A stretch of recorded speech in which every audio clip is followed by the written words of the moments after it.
Ahora venimos utilizando variables, tanto de tipo carácter como numéricas, que pueden ser reales o enteras, y las instrucciones leer para que el usuario ingrese datos y escribir para que el programa muestre datos en la pantalla. Cuando queremos que se ejecuten unas líneas de acuerdo a una condición u otras cuando esa condición es falsa, utilizamos la estructura condicional simple, sí, entonces. Una herramienta muy útil que nos ofrecen los lenguajes de programación son las funciones, dentro de las cuales hay funciones que puede definir el programador o funciones que ya trae el lenguaje. Veamos estas últimas. En la parte de ayuda e índice podemos escribir acá funciones, y donde dice funciones directamente de todas las páginas que tienen esa palabra, nos explica que la función es una palabra clave, o sea, una palabra que es reservada del lenguaje, que nosotros no podemos utilizar como identificador, por ejemplo, para el nombre de una variable. Entonces, una palabra clave es una palabra que ya usa el lenguaje, a la cual nosotros le vamos a dar eventualmente un valor entre paréntesis, que se llama parámetro o argumento, y la función nos va a devolver un resultado. En este listado se ven las funciones que ya trae Saint, como por ejemplo raíz. La función raíz nos devuelve la raíz cuadrada del número que nosotros le pasamos entre paréntesis, o sea, la raíz cuadrada del argumento. Esta es una función numérica a la cual nosotros le damos un argumento también numérico.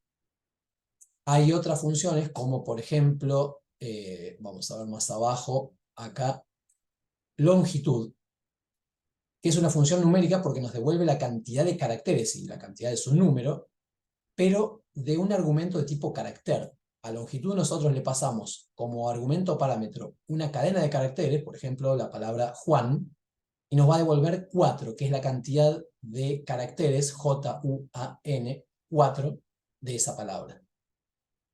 Esta mayúsculas es una función de tipo carácter con un argumento también de tipo carácter. Nosotros le pasamos una palabra, que podría ser Juan con la primera en mayúscula y el resto en minúscula, y nos devuelve la misma palabra toda con mayúsculas. Hay funciones con más de un argumento, por ejemplo, esta que acá dice aleatorio, o esta subcadena, que en este caso tiene 3 argumentos, ¿sí? Acá dice S, X e Y, y luego nos dice en la explicación para qué sirve S, X e Y. Por lo tanto, probemos esto con una función, como puede ser esta, azar, ¿sí? O aleatorio. Azar de X nos dice que nos devuelve un número entero aleatorio, o sea, al azar, entre 0 y X menos 1. Siendo X el argumento, quiere decir que si nosotros ponemos azar y entre paréntesis 10, nos va a devolver un número entre 0 y 9. Si ponemos azar y entre paréntesis 8, nos va a devolver un número entre 0 y 7. ¿Cómo podríamos utilizarla? Bueno, primero vamos a necesitar utilizar una variable en general. Entonces podríamos hacer un juego en el cual el usuario tenga que adivinar un número. Entonces vamos a utilizar una variable llamada número-aleatorio. Fíjense que número solo no lo podría utilizar como nombre de variable porque me lo pone azul. Quiere decir que esa es una palabra clave, es una palabra propia de Epstein.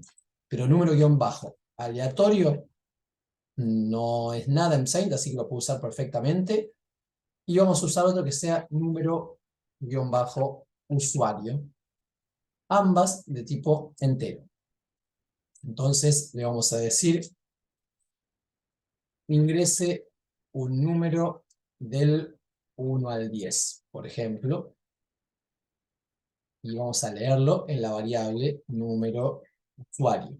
Le estamos preguntando un número al usuario del 1 al 10, y ahora vamos a hacer que la máquina calcule un número aleatorio, también del 1 al 10, y le diga al usuario si es el mismo, o sea, si ganó o no. Para calcular ese número, la función dijimos que nos devuelve un valor, y con ese valor yo tengo que hacer algo. Por ejemplo, asignárselo a una variable. Entonces, voy a poner número aleatorio es igual, o podremos utilizar también signo menor y el guión que nos hace una flechita, ¿sí? Lo que estamos diciendo es que le asigne a la variable número aleatorio, en este caso, función azar, y recuerden que si poníamos azar y entre paréntesis 10, esto nos devuelve un número aleatorio del 0 al 9. Pero yo acá le dije del 1 al 10. porque en general es más común preguntar de esta forma. Medio raro decir es un número del 0 al 9. Pero no importa, la cuestión es que depende lo que queramos. Puede ser que a esta función tengamos que sumarlo, restarle o multiplicarla por algo. Acá, si azar, entre paréntesis 10, me devuelve un número del 0 al 9, para que ese número sea del 1 al 10, le tengo que sumar 1, sencillamente. Entonces ahora, en la variable número aleatorio, estoy guardando un número al azar entre 1 y 10. Y lo que vamos a decir, entonces, al usuario es, salió el número,